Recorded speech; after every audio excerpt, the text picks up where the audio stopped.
ነገር ሰምተናል። ነገር ግን ደግሞ ይሄ ሁሉ ነገር ማለፍ ይቻላል፣ ድል ማድረግም ይቻላል ብለው ምስክርነት የሚሰጡ አንድ እንግዳ አሉን። ተስፋ እንዳንቆርጥ የቻልነውን ካደረግን ብዙ ነገር መቀየር እንደምንችል ምስክር ሊሆኑን ሲስተር ዘውዲቱን ወደ መድረክ ጋብዛለሁ። እንቀበላቸው።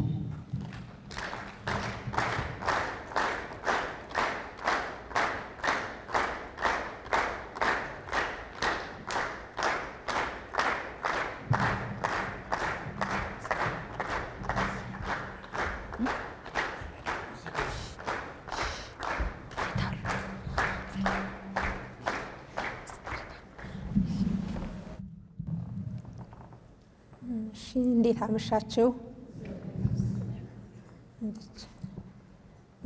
ለዚህ ሰዓት ለዚች ቀን እንዳበቃን እግዚአብሔርን እኔም እናንተም እናመሰግነዋለን። እግዚአብሔር ታላቅ ነው፣ ሁሉን ነገር ያደርጋል። ከዚህ ፊልም በኋላ ደግሞ እኔ ስቀርብ ደግሞ ምን ያህል እንደምትለወጡ ይገባኛል። እዛ ጋ ያየነው በጣም አሳዛኝ ነው። እኔን ስታዩ ደግሞ በጣም ደስ የሚል ነገር ነው። ስሜ ሲስተር ዘውድነሽ ይባላል። ቅዱስ ጳውሎስ ሆስፒታል ሚሊኒየም ሜዲካል ኮሌጅ ለ40 ዓመት ሰርቻለሁ። አሁን በቅርብ ቀን 5 ወር ሆኖኛል። ጥሩ ተኝ ተብዬ እረፍት ላይ ነኝ ያለሁት ማለት ነው።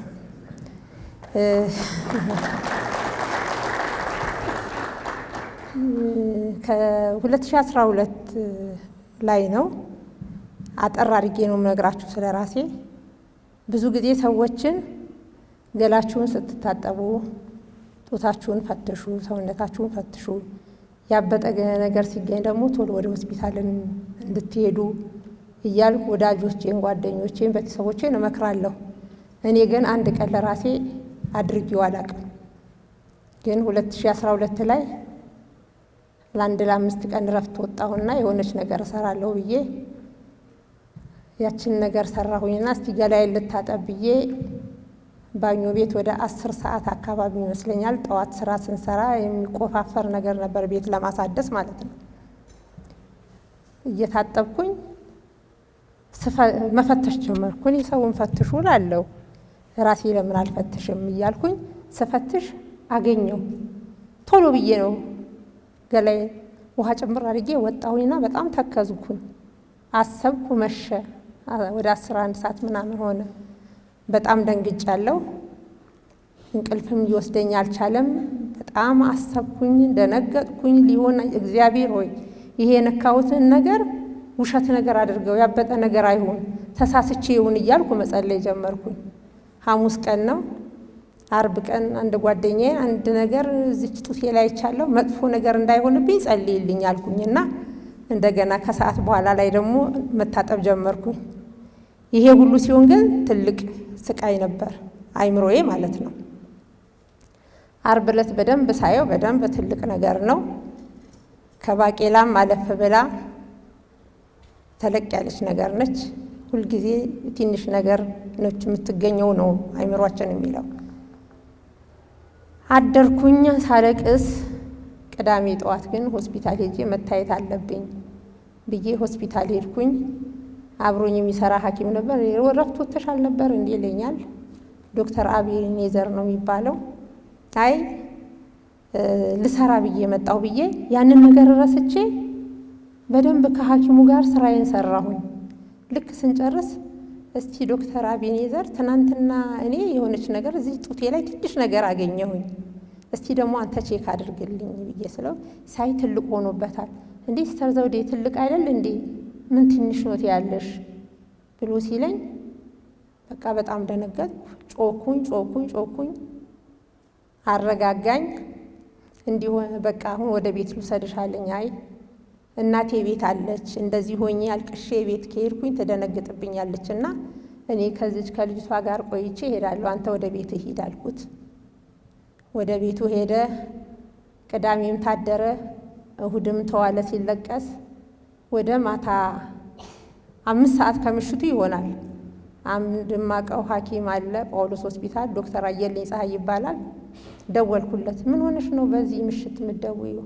አይ ትልቅ ነገር ገጥሞኛል፣ ጡቴ ላይ አንድ ነገር አገኘው። መቼ? አይ ትናንትና ወዲያ ነው ያገኘሁት። ታዲያ ምን ችግር የለውም እኔ እኮ አልነጋለኝ ስለው ትናንት ከትናንት ወዲያ እንዳደርሹ ይነጋልሻል፣ አይዞሽ ቀላል ነው ብሎ አረጋጋኝ። ሰኞ ጠዋት ሄድኩ። ወዲያውኑ ኤፍኤን ወሰደልኝ። ኤፍኤንው ተሯሯጡልኝ ጳውሎስ ሆስፒታል። 40 ዓመት ቀላል አይደለም። ያኔ 37 ምናምን ዓመት ይሆነኛል። ከዛ በኋላ ነው 4 ዓመት የሰራሁት። ሁሉም ተሯሯጠ። ጳውሎስ ሆስፒታል በጣም ያደግኩበት ትልቅ የሆንኩበት፣ ሌላ ቦታም አልሰራሁኝም፣ ጳውሎስ ነው የሰራሁት። ሁሉም ሰው ተደናገጠልኝ። ሁሉም ተሯሯጠ። ሳምንት ባልሞላው ጊዜ ውስጥ ሁሉን ነገር ጨርሰን ኦፕሬሽን ተሰራልኝ። በኋላ ነው እንግዲህ ትልቁ ጉድ የሚመጣው እኮ።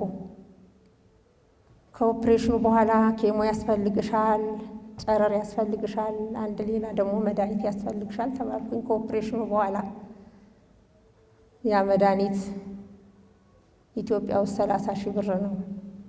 17 ዙር ነው የምትወስጂው አለኝ ሐኪሙ። ለጊዜው ደነገጥኩኝ።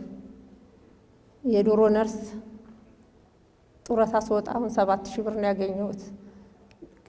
ተቆራርጦ 6 ሺህ ምናምን ብር ነበር የሚደርሰኝ። ኬት አምጥቼ ነው እኔ 30 ሺህ ብር አንድ ቫይል ገዝቼ ለ17 ዙር የምወስደው? እቺን ሰምቼ ወደ ቤት የገባው። ባዮፕሲ እንደገና በደንብ ይሰራ ተብሎ ዶክተር አሻ የምትባል ነች ውጭ አሰርታ ያመጣችልኝ። ውጤቴን ይዤ ቁጭ አልኩኝ። ሞትን ነው የምጠብቀው። ምክንያቱም ፋውንዴሽኑን በቀደም ለታ መጥተው ሲተዋወቁ ይሄ ፋውንዴሽን እግዚአብሔር ከረዳውና ብዙ ሰው እጁን ከዘረጋ ብዙ ሰዎች ይድናሉ ብዬ ተስፋ አደረኩኝ። ገና 1 ሳምንት ወይ 2 ሳምንት 1 ሳምንት ነው ካወቅኳቸው። ደስ ነው ያለኝ። ምክንያቱም ብዙ ሰዎች ቤታቸው ይቀሩ አሉ። እኔ ጤና ባለሙያ ሆኜ ያንን መድኃኒት መግዛት ሳልችል ቤቴ ልሞት ነበር። እና አንድ በጣም ወዳጅ የሆነች ሐኪም አብሬያት ጳውሎስ ሆስፒታል ብዙ ዓመት ሰርተን እሷ አሁን የግል የራሷን ሆስፒታል ከፍታለች። እንዴ ይሄ ውጤት አይመጣም እንዴ ትለኛለች። አይ ዶክተር ዙፋን ውጤቱ መጥቷል፣ ግን ትልቁ ጉድ አንድ ቫይል 30 ሺህ ብር ገዝቼ እኔ እንዴት ነው ልድን የምችለው? እኔ ባክሽ ሞትን እየጠበቅኩ ነው አልኳት። ውጤቱ መጥቶልሽ? አዎ። መቼ? እንደዚህ አንቺ ፕሪስክሪፕሽን አንቺ ስትሞቺማ አናይም። መኖር ስትቺ እንድትሞቺ ይሆናል እንዴ ብላኝ ፕሪስክሪፕሽኑን ይዛ ትሄዳለች። ልክ ፕሪስክሪፕሽኑን ይዛ ስትሄድ ግን ልቤ በቃ የሆነ ነገር ውስጤ በቃ 1-3 ቫይል እንኳን ባገኝ እድናለሁ ብዬ ነው ያሰብኩት። እንኳን 17 ዙር ላገኝ። ከዛ ወዲያው ተሯሩጣ ምን ብላ እንደሚገኝ ደወለችልኝ። ተገኘ እና እንዲህ እንዳታስቢ ስትለኝ ያን ቀን ተኛሁኝ እና አደርኩኝ። ለስንት ቀን እንቅልፍ የለኝም። ፍጥጥ ነው የምለው። ሰው ሲመጣ በደንብ አላነጋግርም። ሞቴን ነው የምጠብቀው። ወይኔ ግን ስሞት እንዴት ነው እንደው ቤቴን እንኳን ሸጬ መዳንም አልችልበት እያልኩኝ እንቅልፍ አይወስደኝም ነበርና ያን ቀን መድኃኒቱ ተገኘ ስትለኝ ዳንኩኝ። ከዛ እኔም ነቃሁኝ። ሰዎችን እኔም ደግሞ አንዳንድ ጓደኞችን እንዲህ አይነት መድኃኒት ህንዶቹ ጋር ስትሰሩ አልነበረም እንዴ እስቲ ፈልጉ ምናምን ማለት ጀማመርኩኝ። የመጀመሪያውን 3 ዙር ገዛችልኝና ምንም እንዳታስቢ ስትል አሁን ውጪ ደግሞ ብታስመጣ ይሻላል፣ እዚህ ሀገር ውስጥ እንደዚህ ከገዛች ትጎዳለች ብዬ ደግሞ ለሱ አሰብኩኝ። ሌላ የሚረዳ የለማ። የመንግስት ሆስፒታል ያለውን ነገር ነው። ቅድም ሲወራ ነበረ፣ ብዙ ይወራል። እንግዲህ አንድ እኔን ይሄንን ገዝቶ ማሳከም የሚችል ሆስፒታልም አይደለም የሚችልም ጤና ሚኒስቴር አይደለም። እና በሷ እግዚአብሔር ይመስገን 17 ዙር መድኃኒቱን አግኝቼ እኔ ዛሬ እናንተ ፊት ለመቅረብ በቃሁኝ። በልሻ ፋውንዴሽንን ጠርቶችን ነገር ለእናንተ ሼር እንዳደርግም ስለጋበዘኝ አመሰግናለሁ። ይህ ፋውንዴሽን እጁ ሰፊ ከሆነ ብዙ ቤት ውስጥ የቀሩ ሰዎችን ማዳን ይችላል። ከዛ በኋላ ደግሞ እኔ እንደዚህ ድኛለሁኝ። ቤት ውስጥ ብዙ ቤት የተቀመጡ ሰዎች አሉልና ስራዬን እየሰራሁኝ ጠዋት እየሄድኩኝ ስማቸውን ብረስት ካንሰር ያላቸውን ሰዎች በሙሉ መመዝገብ ጀመርኩኝ።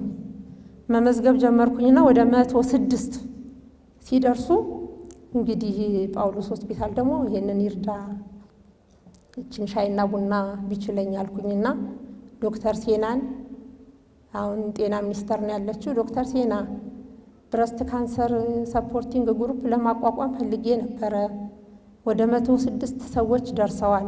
እንደው የቻሉ መተው እንኳን ተሰብስበው ተጫውተው አወራርተው ቢሄዱ ጥሩ ነበር ብዬ ስል ምንም ችግር የለም እኔ ሻይ ቡናቸውን እችላለሁ፣ ምንም አታስቢ አሰባሽያቸው አለችኝ። ማሰባሰብ ጀመርን። አንድ ቀን ጥሩ ነገር ተደረገላቸውና ስም እንስጠው ብለን እሷን ጋበዝንና በርቺ ብዬ ሰጥቻቸዋለሁ። በርቺ በቅዱስ ጳውሎስ ሚሊኒየም ሜዲካል ኮሌጅ የጡት ካንሰር መረዳጃ ማህበር ብየዋለሁ ብላ ስብሰባውን አደረግን። በዛ በበርቺ ብዙ ስንሄድ ወደ ዓመት እንደቆየን ደግሞ ኖ ካንሰር ጡት ብቻ አይደለም ብዙ የካንሰር በሽታዎች ስላሉ በዛ የዳኑትንም ሰዎች ማሰባሰብ ስለምንችል ጽናት የሚለውን ማድረግ አለብን ብለው እንደገና የሆስፒታሉ ሜዲካል ዳይሬክተር እነ ዶክተር አብዱ ሆነው እንዲሁ ግብዣ አድርገው ስሙን ቀየር ነው ጽናት በቅዱስ ጳውሎስ ሚሊኒየም ሜዲካል ኮሌጅ ሰፖርቲንግ ግሩፕ ብለን ወደ 106 ሰዎች አሉን። አቅማቸው የሚፈቅደው 40 30 ምክንያቱም ብዙ መምጣት ይፈልጋሉ፣ ግን ትራንስፖርቱ ካቅም በላይ ነው። ያችን ሻይ ጠጥተው እንኳን መሄድ በጣም ደስ ብሏቸው ነው የሚሄዱት። ወሩን በጣም ይናፍቃሉ፣ ደስ ብሏቸው ተጫውተው ነው የሚሄዱት። በቀደም አሁን ይሄኛው ፋውንድ በልሻ ጋብዟቸው ሲሄድ በጣም ነው ደስ ያላቸው። ግብዣው አይደለም ከጎናችሁ ነን አይዟችሁ፣ አይዞሽ ነው ሌላ ነገር እኮ አይደለም። አይዞሽ ትልቅ ነገር አለው በራሴ ያን ቀን አይዞሽ መድኃኒቱ ተፈልጎ ትድኛለሽ የተባልኩ ቀን እኔ ተኛሁ አልኳችሁ። ሌላውም አካባቢ እንደዚህ ውስጣቸው ደስ ብሏቸው ሊኖሩ የሚችሉት አይዟችሁ የሚባል መድኃኒቱንም ባያገኙ አይዞሽ ትልቅ ነገር ነው። ግን እኛ ሀገር አይዞሽ በጣም ውድ ነች፣ በጣም ውድ ነች። እና በልሻ ነፍሷን ይማረው ብዙ ነገር አድርጋለች። ብዙ መናገር ያልቻልኩበት ያየሁትን ጥሩ ነገሮችን አይቻለሁ በፊልሙ ላይ። እኛም ውስጥ አለ። ሁሉም ሰው እጁን ይዘርጋ። በልሻ ካለ እንድናለን፣ ካንሰርን እናሸንፋለን ብለን ነው በቀደም በስብሰባ ላይ የተነጋገር ነው። ስለዚህ ትንሽ የተሰጠው ብዙ ይሆናል። አንድ ሰው ብቻ ሳይሆን ግን ያለው 10ም 20ም 30ም ሰው እጁን ከረጨ ብዙ ሰው ማዳን ይቻላል። እኔ ያንን መድኃኒት ባላገኝ ኖሮ ዛሬ እዚህ ቦታ ላይ አልቆምም ነበር። አይመስላችሁም እንዴ? ያችን መድኃኒት ዶክተር ዙፋን ለኔ በማድረጓ እኔ ዛሬ እዚህ ቦታ ላይ ቆሜ እናንተንም ማገኘሁኝ። 5 ዓመትም ስራ ላይ ቆይቼ አሁን ጥሩ ተብዬ ተኝቻለሁ። አመሰግናለሁ። በልሻን አትርሱት፣ እጃችሁ ይዘርጋ። ለብዙ ሰው የሚያድን ፋውንዴሽን ነው። እግዚአብሔር ደግሞ እናንተንም ጥንካሬ፣ ብርታት፣ ሀብታም አድርጓችሁ ለተጎዱ ሰዎችን እጃችሁ እንዲዘረጋ ያድርግ። እግዚአብሔር ከእናንተ ጋር ይሁን። አመሰግናለሁ።